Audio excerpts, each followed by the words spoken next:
Chill out records. Chill out records.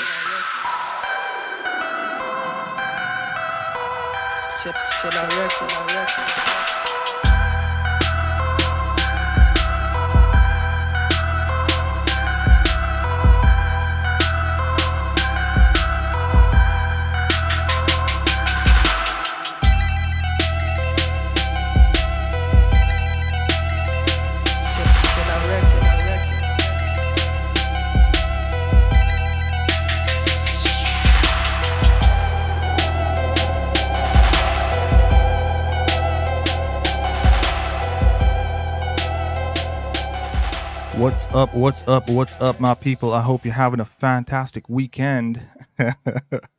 Oh man, we've got some stuff to discuss today. First of all, I just want to thank the new subscribers. I have hit 80 subscribers, and I just want to thank all the new people that just subscribe to the channel. I'm not gonna say everyone's names, but the people that have subscribed, man, I really do appreciate it. I've hit 80 subscribers, man. I just want to hit that first three-figure 100. If I can hit that, that would be freaking awesome, man. But anyway, the guys that have subscribed, I really do appreciate it, guys. You guys are amazing.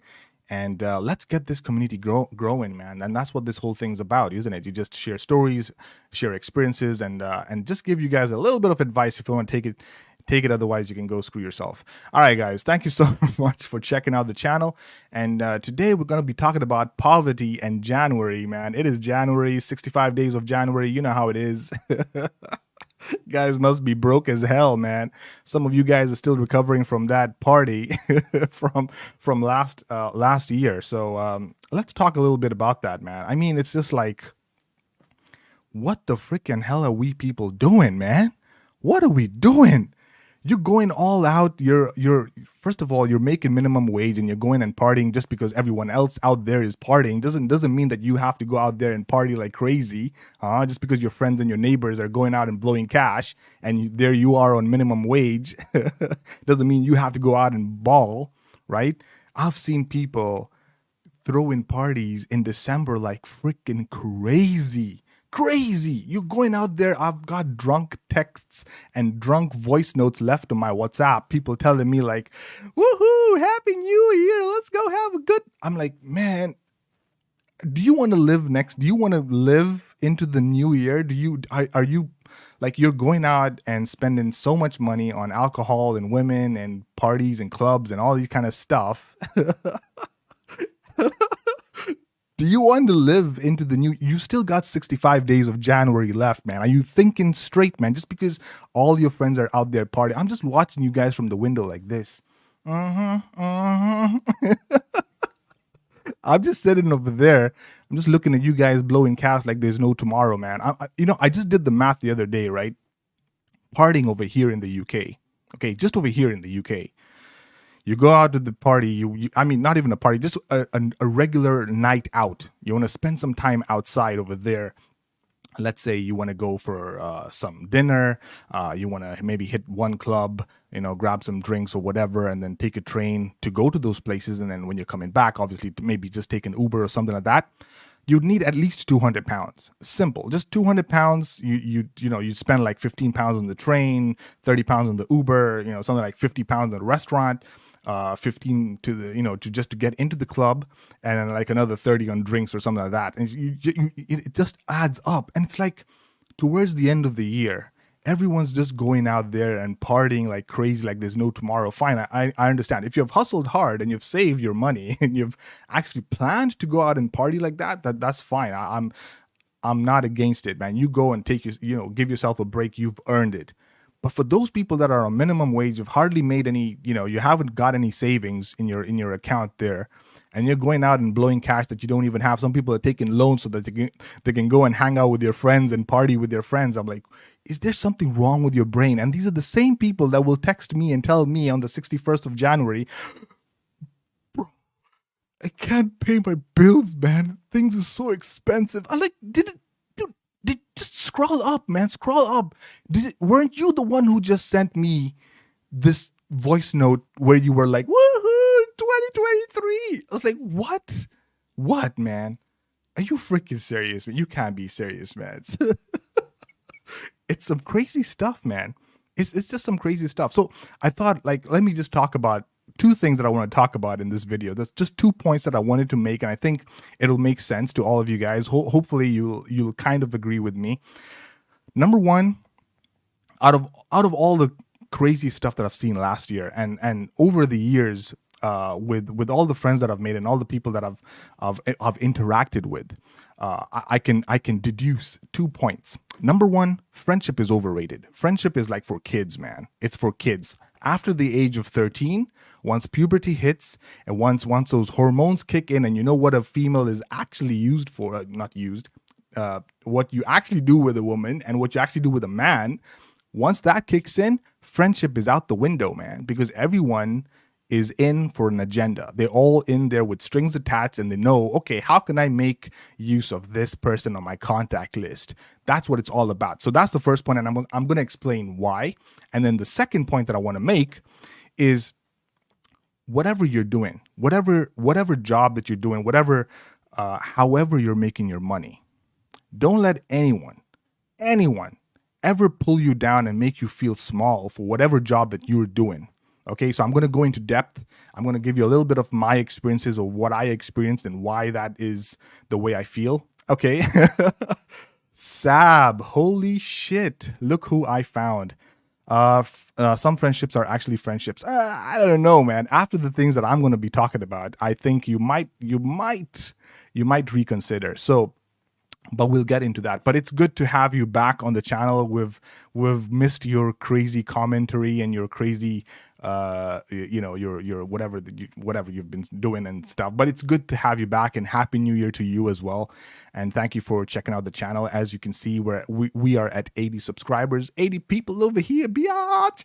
So things are looking good, man. Things are looking good. Okay, so why do I say friendship is like for kids and stuff like that, right?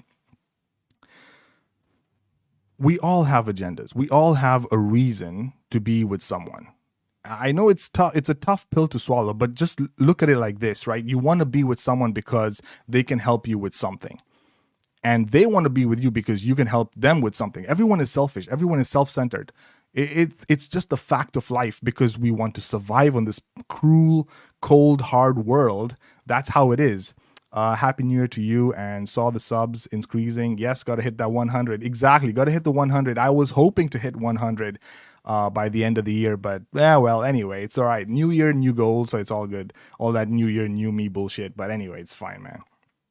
So anyway, back to the point that I was trying to make. We're all there because we want to have like some kind of an agenda. We want to be there because what can this person provide for me, and I can provide for that person. Right? And most people that don't have friends is because they don't have anything that they can offer. And it's just a fact of life. Rich people have a lot of friends. Of course, rich people have a lot of friends because, they can financially help whoever, and they have the luxury of picking their friends because they know they're rich. They can provide monetary help to whoever is in their life. So they can come in and say, all right, I got some cash here, so I'm going to help you out. Right? So the question is, what can you bring to the table? And friendship, it's after the age of 13, 12, 13, once that puberty kicks in, once you know what men and women really supposed to be doing, then friendship's out the window, man. It's all about business associates at that point. And it's a fact. And the sooner you learn this, the easier it is going to be for you. So first of all, work on yourself. Identify what are you able to produce? What are you able to create? What are you able to bring to the table? What are you able to offer? Once you show that skill, once you show what you can bring to the table, people are going to love you, because people will look up to you and say, okay, this guy can do ABC. If I want to hang out with this person, I need to be doing something as well. Look at the elites, people who are on the top of the freaking food chain, people who are bringing in a lot of money, people who are so productive and creative. You don't want to hang out with someone like that because you'll feel intimidated. You'll be like, holy shit, what can I do for this person? It's just a fact of life. And it is what it is. And that's why some people feel like, oh shit, man, I don't even have any friends, because you've not worked on yourself. You haven't seen What can I bring to the table? What can I produce? What can I create? You're just a consumer. You're just sitting over there and acting like, oh, everyone's supposed to come and kiss my feet and throw flowers at my feet. There's nothing like that, man. There is nothing like that. You don't deserve anything. You earn something. And I even talked about this like a gazillion times in one of my shorts. I even made a short out of it. In fact, the shorts are doing really well, by the way. But anyway, it's crazy because you can't just sit over there and feel entitled and say, people are supposed to reach out to me. You're supposed to put in the effort. You're supposed to work your ass off in order to receive. Even friendship in itself is like a freaking job. You have to put in the effort. If you don't reciprocate, you're not gonna get that friendship going. Even social life in itself, it's gonna die out if you just focus on your work. You focus on paying your bills. Your social life is down the drain. And I think you've even talked about work-life balance and all that kind of stuff. Put in the effort exactly to reach out. Exactly. That's what I'm saying. You see, when I fail to put in the effort to reach out, you fail to reach out back. It's as simple as that. That's how it is. And I've realized that over the years. I've just thought about it and I'm like, man, it's as simple as that. Put in the effort and you'll see the results. But people don't want to put in the effort. People are just sitting back over there waiting for all the people to come and kiss. No, but it's true. It's true, Sab. It's true. It's absolutely true. You got to put in the effort. And when you're in campus, when you're in high school, you're together with someone, you're in a neighborhood with someone, right? But you must say I have improved. Of course I have improved because I've learned all of these things, right? I'm going through the processes and just understanding how these things work, socializing. But the point I was trying to make, right? You're in campus, you're in school. I mean, how many high school friends do you talk to? Forget university or campus friends. I still talk to a couple of people from campus, and the reason I talk to them because I know what they can do for me and what I can do for them. We've either studied in the same field, so we can help each other out on a project or something like that. So we're still in contact. But people from high school, who do you even talk to from high school? There's no one, right? Once that path has been separated, like everyone's gone their own way, that's it. That communication is cut off because how can you help this person? And even the version of that person that you remember is completely different because they've aged, they've gone through different life experiences, they've learned something new. What they can provide, you have no idea, right? And things change, people part ways, right? Even if you're living with someone, that's your neighbor. You have to be friends with that person because at that point it's like if anything happens to you, who are you going to contact? Your neighbor. That's the first point of contact because they can easily come over to your place and help you out and see what's the problem, right? You move out of the neighborhood, you've lost contact with all the people that you're living around with. You move out of uni, you move out of high school, you've lost contact with all these people. People evolve. Exactly. Right. Well said. So there's no timeline, but people actually evolve and change like every other minute. Yeah, because of experiences, because of life experiences, things happen to you. Something tragic could happen to you today and will completely change the way you are as an individual. And you'll not be the same person. Something really traumatic can happen in your life. You can lose a loved one. Something can happen. You can be involved in an accident. Something messed up can happen in your life. And next thing you know, you're not the same person that you are before. And people who used to not be in contact with you, they don't know the new you. It's so that's why I kind of look at it like friendship is it's I don't know, man. Friendship for me personally, it's just after 12, 13 years of age, it's non-existent. It's like when you believe in Santa Claus and the fairy godmother and the tooth fairy and all these other things. That's what friendship was. When you were a kid, you would love to hang out with your friend you wouldn't expect them to give you anything or do anything for you. You just loved them. You just loved them and you just loved hanging out with them for no agenda, no motive, no nothing, no strings attached. You were just there. That was pure love at that point, right? Because you weren't expecting them to do anything in return. All you expected them was just to be there. That's it. But as you get older and then you have needs and then you have wants and then you have all these other kind of things, it's crazy. It's crazy. I think it's the bonding, the respect and care you have for one another. Call it adultship. Can I break your bubble? Men and women can't be friends. I'm just being honest with you. Men and women, there's not like friendship between men and women, man. You can't have a male friend. All your male friends definitely want to hook up with you. That it's just a fact of life. I'm gonna tell it to you like it is. There's not like a male and female friendship. Oh man. The other point that I wanted to make was the fastest way that you can get rid of a friend or get rid of someone that's always nosy and always involved in your in your. I'm being honest with you, Sab. The fastest way that you can get rid of someone is just lend them some money.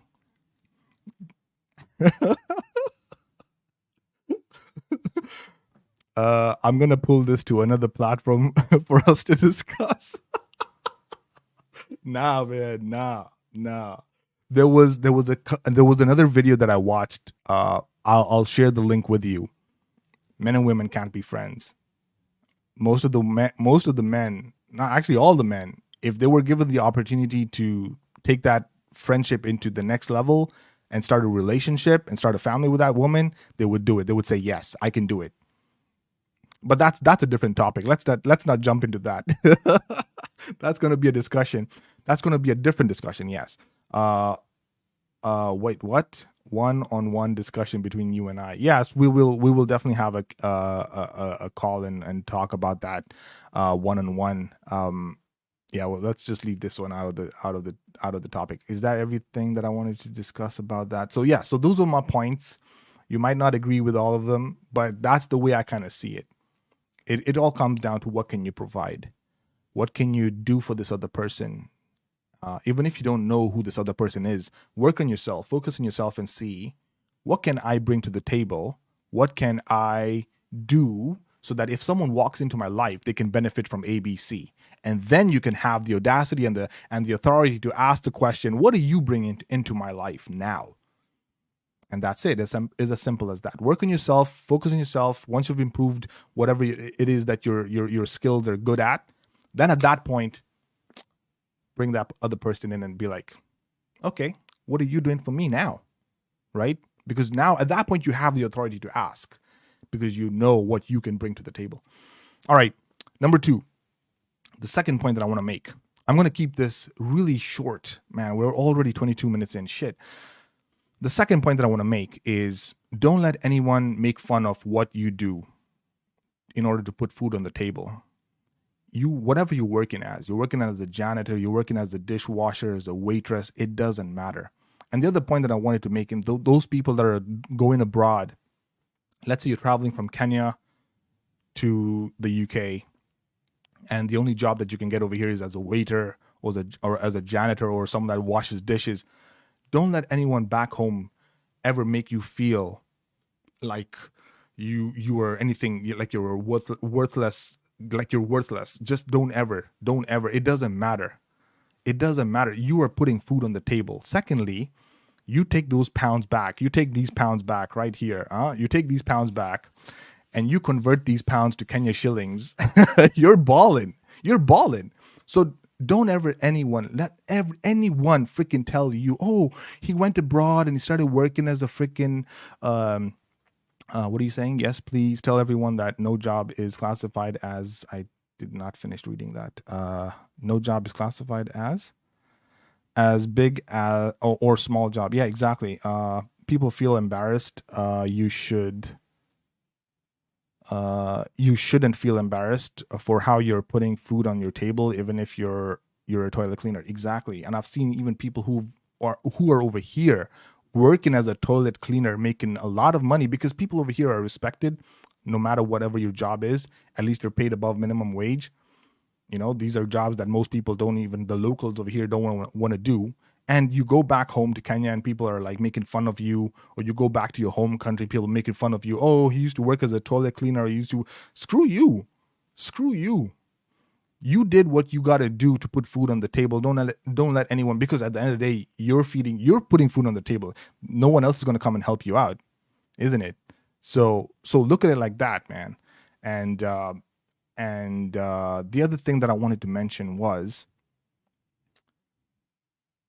stop being jealous. Yes, stop being jealous and envious of others. If you're idle and you're not focusing on yourself, that's what you're going to end up doing. You're definitely going to end up doing that. And that just leads to hatred, poverty. Focus on yourself, man. Focus on yourself. Look at your lane and just stick to that lane, because everyone comes from a different background, different life experiences. You can't compare yourself and your life journey to another person.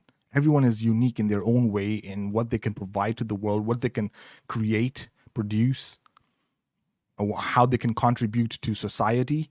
Everyone has different contributions, ways of contributing something. So that's what you need to be focusing on, and everyone will start appreciating you for doing that. And a perfect example is, let me show you guys this. I'm not even freaking lying, man. I remember I talked about this Fiverr account that I was, oh yeah, Sab, while you were away, I had joined Fiverr in October. Okay, I'm just so excited about this thing. Okay, so check this out. I joined Fiverr and I got an order a couple of days ago, and they paid me $20 to deliver a voiceover, and they sent me a script, and that script was the video that you guys just watched. I just released it yesterday, which was Welcome Home, Karibu, Kenya. And this was the script that they'd sent me. They told me that they wanted a voiceover, and I was like, holy shit, look at this. You've provided your ability, you've provided what skills you can offer. You put yourself out there, you market yourself, you show this is what I can do. People will appreciate you and give you like opportunities like this. And I was like, freaking hell. And then on top of that, I went ahead and, created this areas. A good video way to explore the city, about Nairobi and all that kind of stuff. So I just mashed up a couple of videos on thank you, Sab, on Vimeo. I put together like a collage? No, I just like mixed up a couple of scenes together, and then just put my voice over there with some music in the background, and there you go. It's like a freaking like documentary kind of thing. And I was like, shit, maybe I can start doing this, And so that was my first gig, and I was so excited when this thing came through, and it's just amazing, So you got to put yourself out there and show what are you capable of doing, what are you able to bring to the table, and people will appreciate you for that.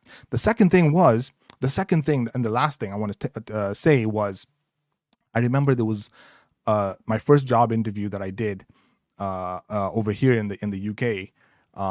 They asked me, what else do you do apart from working? Because I was from a different company. I was moving over to this new company, and they were interviewing me, and they were asking me like, so what else do you do apart from your 9 to 5? Because they wanted to see what else I could bring to the table. I had worked on a project. A couple of people had approached me, and we worked on this project. We ran out of funding, but I did this project because I was so passionate about it. I wanted to learn as much as I could. I went crazy on this project. I built this application that allowed people to find jobs in the hotel industry. I built this application. I did it for almost next to nothing. I made sure I put all the hours in so that this application could be up and running and live in the freaking market on the Play Store. And I did everything that I could to make sure that this thing was live and people could see it, and it actually worked. And I showcased this project that I did for almost free, and I showcased this during the interview, and the guy was like, holy shit, this is amazing, you're hired. He hired me on the spot, and I was just like completely shocked. That's when I just learned, like, you gotta show what can you bring to the table. What can you produce? What can you create? How good are you at something? If you're good at something, excel in that something, and someone out there is gonna recognize you and pay you for it. Pay you and appreciate you, and that's it, man. That's how you just get out of this poverty mindset, man. So anyway, that was about it. Those are the only points that I wanted to make. 29 minutes, beautiful, perfect, right on time. Anyway, guys, I know it's 65 days of January. Just take it easy. If you guys went out and blew money like there was no tomorrow in December, then you've got 65 days of January, and I wish you all the best. But if not, then, and you were smart like me, and you stayed home, and you said, let me just save this cash, let me not blow it, then maybe there's hope. But anyway, guys, focus on yourself, work on yourself, be the best version of yourself that you can be, and someone will appreciate you. Someone out there will recognize you for what you can bring to the table. And that's about it, guys. Anyway, Sab, thank you so much for checking out the channel, and the people that subscribed, the new people that subscribed, I really do appreciate it, guys. 80 subscribers. If you guys haven't subscribed, sorry, please do subscribe, and I will see you guys in the next one.